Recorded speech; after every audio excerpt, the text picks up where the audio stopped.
요즘에 그 인터넷을 많이 보면서 인터넷 안에서 쇼핑도 하고 여러 가지 많은 일들을 합니다. 요즘에 온라인 인터넷 상에서 가장 뜨는 책 한 권을 발견했는데요. 그 책 제목이 90년생이 온다. 혹시 그런 책 읽어보신 적 있어요? 90년생? 그래 90년생이면 30대를 이렇게 말하지 않습니까? 전혀 우리와는 다른 새로운 세대가 30대입니다. 어떻게든 30대를 하나님의 교회도 그렇고 사회도 그렇고 뭔가 기성세대와 갭을 좀 좁혀보려고 하는 노력을 하고 있는 가운데 있습니다. 그 책에 보면 세 가지의 특징이 이 90년생들에게 있더라고요. 첫째는 간단하다는 겁니다. 간단하다. 우리가 카카오톡을 좀 많이 쓰는 가운데 있는데 우리는 문자 하나를 보내더라도 기승전결이 있어야 이게 좀 보내는 그런 의미가 있다 생각이 되어지는데 이 90년생들은 이모티콘 아시죠? 이모티콘? 그림 막 이렇게 는 그거 하나 날리면 그걸로 그냥 끝나는 거예요. 이게 간단하다는 거예요. 두 번째는 재미가 있다는 겁니다. 우리는 인생의 목적을 추구하고 뭔가 목적 지향형의 인생의 길을 걸어가는데 이 90년생들은 그게 아니라는 거예요. 얼마나 인생이 재미있어야 되는가. 그래서 뭔가 이 재미를 찾아서 가는데 드라마도 우리는 스토리를 늘 생각을 합니다. 그러나 그들은 드라마를 싫어한대요. 그래서 뭔가 예능이 또 한국에 발달되었죠. 그러니까 뭔가 재미를 찾는다는 거예요. 세 번째는 정직하다는 겁니다. 자기의 어떤 감정이나 생각 또 마음에 품은 것을 그대로 여과 없이 솔직하게 그저 쏟아내는 그러한 특성이 바로 90년생들에 있다 하는 내용을 읽어보았습니다. 그러니까 신세대는 참 우리와 전혀 다르죠. 386이라든지 아니면 그전 세대라든지 어떤 우리의 세대가 그 새로운 세대를 향해서 뭔가 나름대로 소통을 하려고 하는데 상당한 많은 어려움이 있다 하는 생각을 합니다. 여러분 그것뿐만 아니라 우리 기성세대들은 그 90년대생들을 향해서 뭔가 소통은 원하고 있지만은 그러나 달라지는 것은 원하지 않습니다. 또 변화는 훨씬 더 싫어하죠. 그래서 이러한 것들이 사실은 하나님의 교회에 1세대와 또 2세대, 3세대의 어려움이 있다고 하는 거죠. 또 우리 이민교회는 역시 마찬가지죠. 우리 1세들의 교회와 새로운 세대들을 과연 어떻게 하나님의 교회에 저들과 함께 같은 길을 걸어갈 것인가 하는 것은 오늘날 이민교회에 정말 큰 어려움과 과제로 남겨져 있다고 하는 겁니다. 저는 그럼에도 불구하고 신세대든지 아니면은 어떤 386 세대든지 아니면은 기생세대든지 똑같은 추구점이 있다고 생각합니다. 그 추구점이 열매라고 하는 것입니다. 여러분 삶의 열매는 삶의 본질을 뜻하고 있죠. 하나님의 교회도 마찬가지죠. 아무리 우리가 서로 다른 환경, 여건과 상황 속에 한 주간을 살다 왔을지라도 저와 여러분은 하나님 안에서 아름다운 열매를 추구하지 않습니까? 마태복음 7장 19절로 20절 말씀에 보면 아름다운 열매를 맺지 아니하는 나무마다 찍혀 불에 던져지느니라 이러므로 그들의 열매로 그들을 알리라. 그러니까 정말 우리가 하나님의 교회가 정말 아름다운 교회는 그 열매로서 그들을 아는 것처럼 우리 새생명 한인교회도 하나님 보시기에 아름다운 열매를 맺는 복된 교회가 되시기를 주님의 이름으로 축원합니다. 저는 가장 아름다운 열매는 뭔가 하면 성령의 열매라고 생각합니다. 우리가 보통 성령의 열매 하면 우리는 외우는 것에 초점을 줍니다. 9가지. 사랑, 희락, 화평, 오래 참음, 자비, 양성, 충성, 온유, 절제. 이것도 순서에 하나도 틀리지 않고 9가지를 순서로 그대로 다 외우면 무슨 생각을 하냐면 그것이 정확하게 잘 이루는 게 마치 신앙의 어떤 그 양과 크기를 이렇게 경험하는 그런 경우들도 있지 않습니까? 근데 우리가 아무리 정확하게 이 9가지 열매를 이룬다 할지라도 이것은 암송이지 열매를 맺는 것과는 사실은 별개입니다.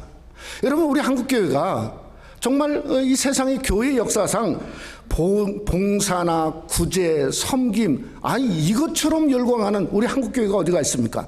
그런데 또한 한국교회처럼 서로 싸우고 분열하고 갈라지고 그저 뭔가 세상의 법을 전혀 지키지 않고 범법자로서 감옥을 드나드는 그러한 성도와 교회도 사실은 너무나도 많다고 하는 것이 우리 한국교회의 문제점이지 않습니까? 오늘 여기 22절에 보면 성령의 열매라, 이렇게 열매라는 말은 그 히라보로서 이 칼포스라고 그럽니다. 근데 칼포스가 어떤 의미를 갖고 있냐면 열매는 열매지만 씨를 가진 열매예요. 사람을 말할 때도 씨를 의미하고 있어요. 여러분, 어디서 이게 그런 말이 있냐면 누가복음 1장에 성령으로 말미암아 마리아가 잉태되고 나서 어디로 가냐면 엘리사벳의 집에 갑니다. 근데 이 엘리사벳이 그 성모인 마리아를 보자마자 하는 말이 내 태중의 아이가 복이 있도다. 그러니까 이것은 그저 태중에 있는 예수 그리스도를 말하죠. 씨를 말하지 않습니까? 그러니까 우리가 이 성령의 9가지 열매에 중요한 의미가 있다는 겁니다. 이 중요한 의미는 뭔가 하면 바로 그게 씨에 초점이 맞춰져 있다는 겁니다. 여러분, 어떤 씨에 초점이 맞춰졌냐면 다름 아닌 예수 그리스도의 그 씨에 초점이 맞춰진 것이 바로 그게 성령의 9가지 열매라고 하는 겁니다. 그래서 오늘 본문에 보면 이 성령의 열매가 9가지인데 복수로 쓰여야 되는데 단수로 쓰였어요. 그러니까 오직 한 분 예수 그리스도를 통해 열매를 맺고 예수 그리스도와 함께 열매를 맺는 바로 그것이 성령의 9가지 열매인 것을 우리에게 말씀하고 있다는 거죠. 오늘날 우리 현대 성도들이 왜 우리가 세상 속에서 아름다운 열매를 맺지 못하는가 하는 이유가 사실은 바로 거기 있는 거 아니겠습니까? 뭔가 하면 바로 예수 그리스도 한 분에게만 초점을 맞춰서 그를 통해서 열매를 맺어야 되는데 자기 자신에게 맞추고 환경에게 맞추고 어떤 상황에게 맞추다 보니까 그것이 열매가 잘못된 열매가 맺혀진다고 하는 겁니다. 여러분, 사랑도 마찬가지죠. 정말 그리스도 예수의 사랑이 아니라 자기 사랑, 자기가 생각한 사랑. 또 참는 것도 마찬가지죠. 자기 중심으로 참고 자비나 양선도 똑같은 의미를 갖고 있고, 여러분, 때로는 충성이라고 하는 것도 내가 좋으면 하고 싫으면 안 하고 하는 그것은 자기 중심이지 않습니까? 여러분, 온유라고 하는 것도 마찬가지죠. 우리가 예배를 드리고 저는 설교하고 있지만은 이 자리에 있는 온유와 세상의 어떤 상황에 닥쳤을 때의 온유가 다르다고 하면 여러분, 그것은 주님께 초점을 맞춘 모습이 아니라고 하는 겁니다. 마지막 절제도 마찬가지죠. 여러분, 절제에 그저 뭔가 하나님 안에서 바로 서고 십자가의 죽음을 의미하는 그 절제가 세상에 유혹이 닥쳐오면 그냥 무너져 버리고 넘어져 버린다면 그것은 전혀 다르다고 하는 겁니다. 그래서 우리가 우리 자신에게 초점을 맞추면 갈라디아 6장은 이런 말씀을 하고 있지 않습니까? 자기를 위하여 육체에 심는 자는 육체로부터 썩어질 것을 거두고. 그냥 오늘 현대 성도들이 정말 진정한 아름다운 열매를 맺어야 되는데 육체로부터 썩어질 것을 거두니 냄새나고 상처 입고 그저 뭔가 분열되고 아픔을 경험할 수밖에 없다고 하는 겁니다. 여러분, 그러니까 오늘은 초점을 그저 주님께로 맞추는 날입니다. 주님께로 맞춰져서 내가 육신의 삶에서 영적인 삶으로, 내가 뭔가 옛 성품에서 정말 그리스도의 새로운 성품으로, 그리스도 안에 있으면 새로운 피조물이라 한 것처럼 내 자신이 새로운 존재로서 우리가 주님께 초점을 맞춰지는 귀한 역사가 말씀을 상고하는 여러분 속에 함께 하시기를 주님의 이름으로 축원합니다. 그러기에 성령의 열매는 내가 주님께 초점을 맞춤으로 말미암아 내 자신에 나타나는 놀라운 성품이 바로 성령의 그리스도의 성품이요, 이 성품은 변하지 않고 흔들리지 않고 넘어지지 않고 그저 뭔가 세상에서 바꿀 수 없는 놀라운 그리스도의 성품이 바로 다름 아닌 성령의 열매라고 하는 것입니다. 오늘 말씀을 상고하면서 우리가 이 시간에 저와 여러분이 함께 성령의 열매를 맺는 귀한 은혜가 함께 하시기를 주님의 이름으로 축원합니다. 첫째로 성령의 열매는 예수 그리스도의 성품인 것을 우리에게 말씀하고 있습니다. 제가 시카고에 한 2년 동안 오래전에 살았는데, 시카고에 가면 아주 유명한 교회가 있습니다. 시카고 윌로우 크릭 처치라고 하는 교회가 있습니다. 이 교회는 한 수십 년 동안 정말 미국에서 가장 영향력 있는 교회로 널리 알려져 있습니다. 정말 부자 동네에 정말 아름다운 교회, 정말 가보니 시카고에 있는 진짜 지성인들만 모여진 그러한 교회가 바로 시카고 윌로우 크릭 처치입니다. 근데 지난 3년 전부터 그 교회를 섬기는 아주 유명한 목사님, 담임 목사님의 성추문이 정말 미국 교계에 일파만파로 번지게 되고, 정말 어려운 교회가, 아니 그 아름다운 교회가 진짜 어려움 속에 빠지게 되었어요. 근데 참 너무 귀하고 감사한 건 그 교회 카운슬인 그 교회 장로단들이 지난 15개월 동안 한 일이 뭔가 하면 그 교회 회개운동, 우리가 이래서는 안 되겠다, 장로들이 모여서 교회를 인도했어요. 한마디로 회복운동을 해가지고 그 교회가 15개월 만에 겨우 정상을 되찾게 되었다 하는 이야기를 얼마 전에 읽어본 적이 있습니다.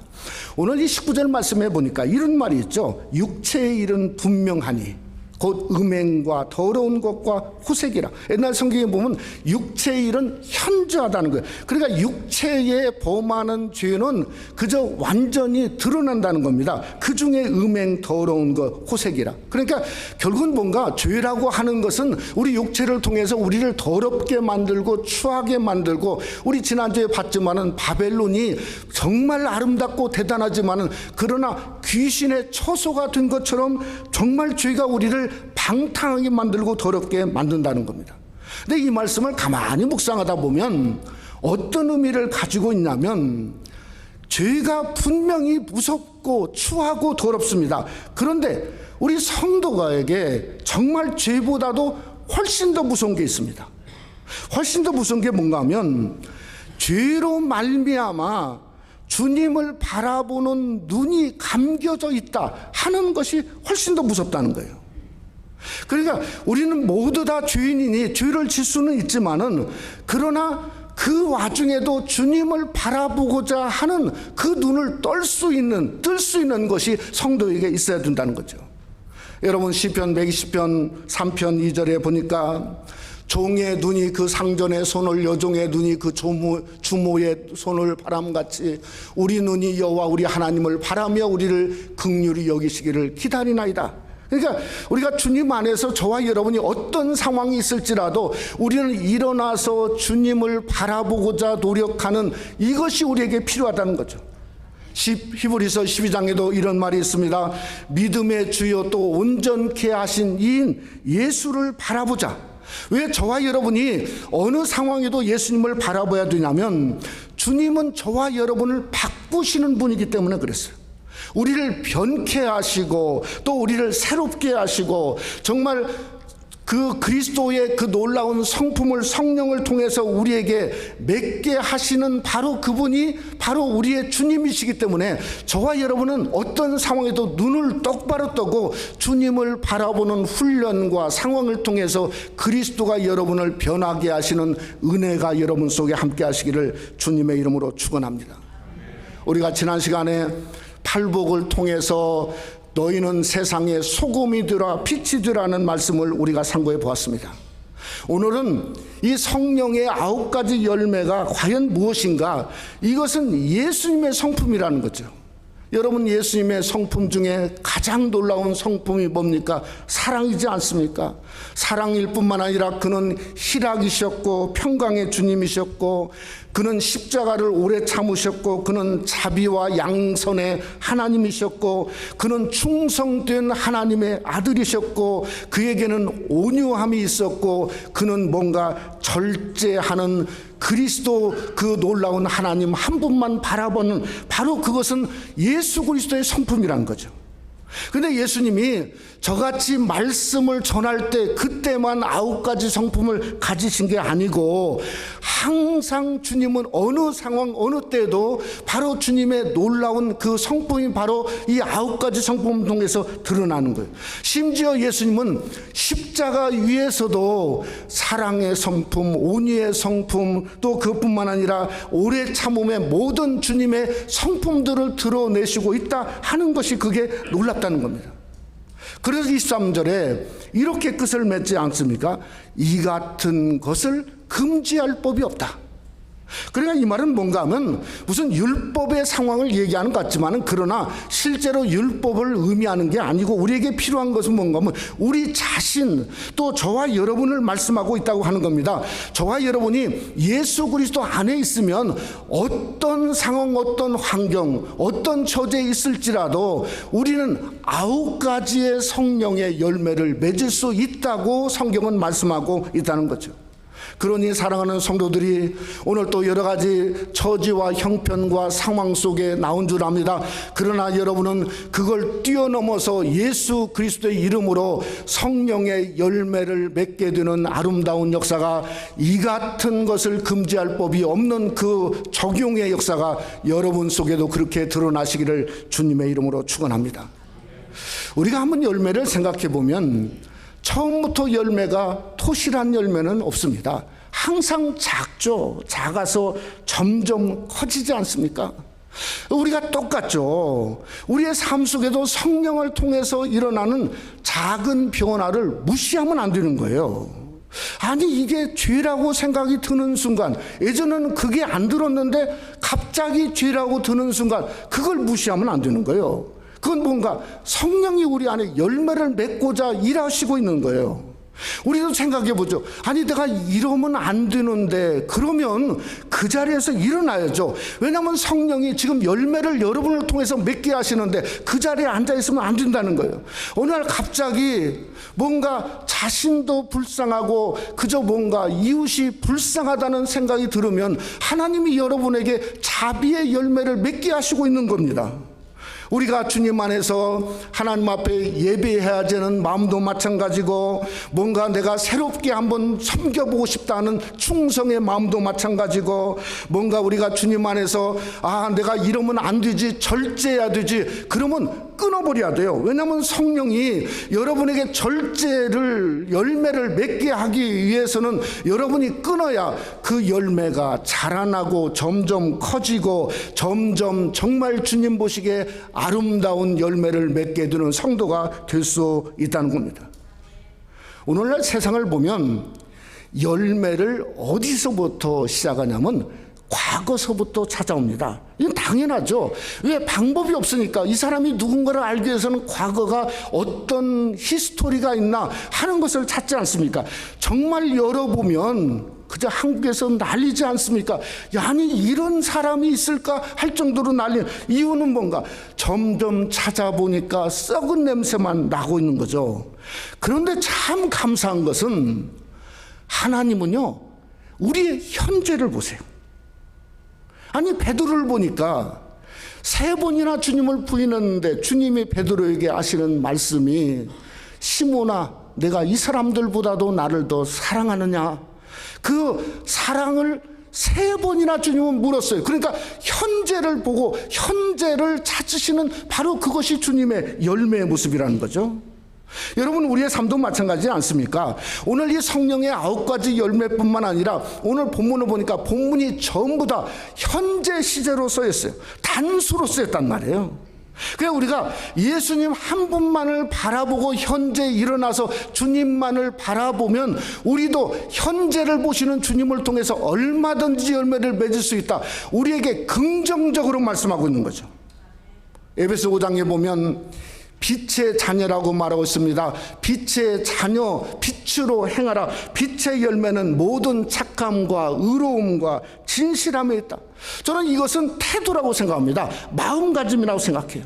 그러니까 우리가 주님을 향해서 진실된 마음, 신실된 마음, 성실한 마음이죠. 오늘이 9월 첫날, 올해도 무려 4개월이나 남았습니다.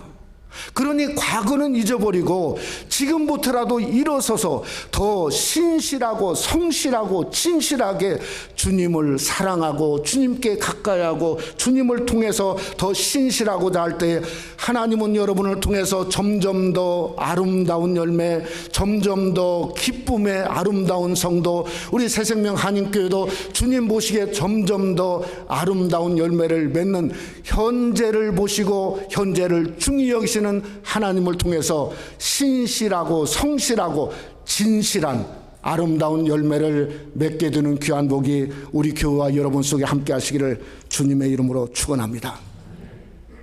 두 번째로 성령의 열매는 성령이 우리에게 맺어 주신다고 하는 겁니다.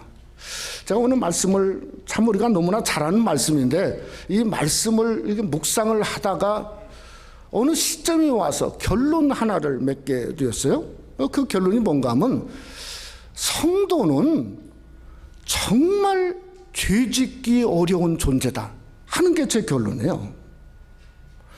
아니 지난 주간에 은밀하게 죄를 지었는데 주일날 목사님이 어떻게 알고 강대상에 와가지고 큰 소리로 회개하라고 회개하라고 이 위치니 이게 참 이게 쉽지 않은 일 아닙니까?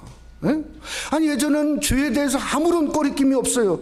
그런데 지금은 뭔가 찬송가의 가사처럼 죄 지려고 그러면 그때 그 일로 나는 떨려 또 떨린단 말이에요. 그러니 이게 죄 짓는 게 이게 쉬운 일이 아닙니다. 우리가 누가 죄 안 짓는다고 그저 뭔가 누가 그저 알아주는 것도 아니고 죄 짓는다고 세상이 드러내는 것도 아닌데 그저 남들이 다 하는 것 같은데 나는 너무너무 힘들고 어렵고 떨리고 하면 여러분 힘들면 하지 마세요. 죄 짓는 게 힘든데 그저 억지로 뭔가 떨리고 힘드는 거 할 필요가 뭐가 있습니까? 우리가 그냥 마음 가운데 그저 안 하면 힘들면 안 하면 되는 겁니다. 믿음으로 안 하면 되는 거예요. 어떻게 우리 성도의 삶 속에 이런 일들이 일어나게 되냐면 아까도 얘기했죠. 우리에게는 씨가 다릅니다. 칼포스. 씨 있는 열매예요. 씨 있는. 그러니까 우리가 예수 그리스도의 씨가 있기 때문에 달라요. 여러분 사랑 씨가 다르죠. 세상에 뭔가 에로스나 필레오 어떤 형제간의 사랑이 아니라 우리에게는 무슨 씨죠? 아가페의 사랑이 있지 않습니까? 희락이라 하는 것 세상에 쏘쏠한 재미 같은데 그건 별로 재미가 없죠. 뭔가 하늘의 기쁨이 진짜 기쁨이죠. 화평도 뭔가 예수님만이 뭔가 진정한 주님 안에서 화평 평강의 하나님이지 않습니까? 오래 참음도 뭔가 내가 잠시 참는 게 아니라 예수밖에 없다고는 확고부동한 믿음이 바로 오래 참음이 이건 전혀 다른 거죠. 자비와 양선도 하늘의 자비와 하늘의 양선을 말하고 있습니다. 충성도 세상은 사람께 충성하고 뭔가 나라에 충성하라고 그러는데 우리는 뭔가 하나님 한 분에게만 충성하라고 이건 전혀 다르지 않습니까? 온유 예수님은 마태복음 11장에 나는 그저 마음이 온유하고 겸손한 진정한 온유는 뭔가 주님의 온유지 않습니까? 절제 십자가의 절조죠. 여러분 사도 바울이 말한 것처럼 나는 날마다 죽노라 이게 절제의 모습 아닙니까? 우리는 씨가 다르고 씨가 다르기에 저와 여러분은 뭔가 죄 짓기를 쉬운 존재가 아니고 죄 짓기에 어려운 존재라고 하는 것을 우리가 믿고 나갈 때 얼마든지 우리는 이길 수 있다는 거예요. 그래서 우리가 요한복음 15장 4절 말씀이 있죠. 너무나 잘하는 말씀이죠. 한번 우리 다 같이 한번 읽어볼까요? 내 안에 거하라 나도 너희 안에 거하리라. 가지가 포도나무에 붙어있지 아니하면 스스로 열매를 맺을 수 없음같이 너희도 내 안에 있지 아니하면 그러하냐. 아니 이게 무슨 말이냐면 열매라고 하는 것은 내가 그저 맺으려고 노력해서 맺는 게 아니라 주님 안에 붙어 있으면 주님이 열매를 맺게 하신다는 거예요. 이것이 하나님의 씨의 위대함이라는 거예요. 그러니까 주님 안에 붙어 있어야 돼요. 주님 안에 거해야 됩니다. 주님 안에서 맺게가 되면 무슨 일이 있는가? 나도 변화될 수 있다는 거예요. 주님처럼. 여러분, 세상 사람들이 그러지 않습니까? 사람은 안 변한다, 그런 말 많이 하지 않습니까? 예, 사람은 안 변한 것 같습니다. 그러나 성도는 변합니다. 아멘. 성도는 변해요. 성경이 수없이 우리에게 변화된 존재, 변할 수 있고 변하면 나를 통해서 많은 열매를 맺는다. 아니 이것은 변화된다는 거죠. 그래서 저와 여러분이 어떻게 하든지 주님 안에서 변화된 존재로 주님께 거해야 되고 주님을 통해서 온전한 성령의 열매가 여러분 속에 맺혀짐으로 말미암아 아름다운 성도, 아름다운 하나님의 아들과 딸로 불려지는 은혜가 함께 하시기를 주님의 이름으로 축원합니다. 우리가 손양원 목사님을 잘 압니다. 사랑의 원자탄이라고 말합니다. 왜 그런가? 자기의 두 아들을 죽인 그 안재선이라고 하는 사람을 양아들로 삼았지 않습니까? 이 안재선의 일생을 이렇게 보면은 진짜 많이 노력한 사람은 목사가 되려고까지 그 노력을 했어요. 그러다가 참 젊은 나이에 이렇게 죽었습니다. 죽기 전에 그 아들이 있는데 아들에게 이런 유언을 했답니다. 네가 내 대신에 목사가 됐으면 좋겠다. 근데 그 아들 이름이 안경선이라고 하는 사람인데 그 아들이 목사가 되보려고 부단히도 노력을 한 거예요. 그런데 자기 아버지가 살인자였지 않습니까? 또 정말 그 히스토리를 갖고 목사가 된다는 일이 너무 힘들어서 방황을 하다가 지금은 목사님이 됐는데 그저 손양원 목사처럼 예양원, 한센 환자들이 있는 그곳에서 이렇게 섬기는 목사가 되었어요. 근데 그분이 얼마 전에 간증에서 이런 이야기를 했어요. 뭐라 했냐면 나는 용서의 열매다. 용서의 열매라 자기가. 응? 제가 이야기를 듣다가 성령의 열매는 열매 맺는 것으로 끝나지 않는 거구나. 성령의 열매는 뭔가 우리가 믿어지지 않을 만큼 엄청난 임팩트, 영향을 세상에 주고 있구나. 여러분, 사랑도 그냥 사랑이 아니지 않습니까? 정말 성령 안에서 사랑이면 그저 손양원 목사님을 사랑의 원자탄이라고 한 것은 엄청난 영향을 주었다는 거죠. 그저 뭔가 자기 아버지가 용서받았는데 자기는 용서의 열매라고 말하는 그 사실도 뭔가 그 씨와 그 용서와 그 열매는 결코 헛되지 않았다는 것을 말씀하고 있다고 하는 거 아닙니까? 그러니까 저와 여러분이 열매를 맺으려고 하는 것으로만 그저 인생의 목표를 삼지 마시기를 바랍니다. 그 열매를 삶 속에 심으라는 거죠. 가정 속에 심으라는 거죠. 자녀 속에 심으라는 거죠. 정말 사랑을 심고 그저 기쁨을 심고 그저 뭔가 오래 참음을 심고 자비와 양성과 충성과 온유와 절제를 심길 때에 그것이 뭔가 넘쳐나고 역사가 30배, 60배, 100배로 그저 얼마든지 커질 수 있다는 거예요. 저는 우리 새생명 한인교회가 10주년을 맞이하면서 열매 맺는 것으로 만족하는 교회가 아니라 그 열매를 심음으로 말미암아 진정한 예수 그리스도 향기를 드높이고 예수님의 놀라움을 더 드높이는 귀한 역사가 여러분을 통해서 놀랍게 드러나시기를 주님의 이름으로 축원합니다. 말씀을 맺고자 합니다. 제가 얼마 전에 미랄지라고 하는, 여러분 미랄 선교단에서 매달에 나오는 미랄지가 있습니다. 그 미랄지를 이렇게 읽어보다가 첫 페이지에 그 남가주 미랄 선교단의 이종희 목사님의 칼럼을 참 읽다가 마음이 이렇게 많이 뜨거워졌어요. 그 내용이 뭔가 하면 그 이종희 목사님 사모님이 그 신장 기능을 완전히 상실해 가지고 하루에 10시간씩 투석을 해야 생명을 유지하는 그런 상황 속에 그게 얼마 동안 있으면 11년 동안 목사님이 우리 교회 몇 번 오셨거든요. 저는 그렇게까지 심한 줄은 몰랐어요. 근데 그 내용이 이런 내용입니다. 매일매일 아내를 보고 자기를 볼 때마다 하나님의 은혜가 아니면 살아갈 수 없는 시간이 11년 동안 지속이 되었다는 거예요. 그 숱한 시간 속에 자기는 장애인 선교단을 이끌고 있으니까 장애인들과 함께 더 많은 시간을 가져야 되니까 진짜 혼자 투석하는 아내에게 미안하고 그 연단의 시간이 있었다, 그렇게 칼럼에 고백을 하고 있습니다. 근데 거기에 전환점이 있더라고요. 11년 만에 아내가 키드니 도네이션을 받았어요. 신장 이식 수술을 받았어요. 그리고 신장 이식을 하는 순간 진짜 신명막측한 일이 일어났대요. 10시간 동안 투석을 안 해도 되고 그 주렁주렁 매달리는 투석기 이력이 없어도 되니까 너무너무 좋아가지고 기뻐가지고, 야, 정말 11년 만에 그 기쁨 한번 생각해 보세요. 그게 너무 기쁘다가 갑자기 깨달은 게 있답니다.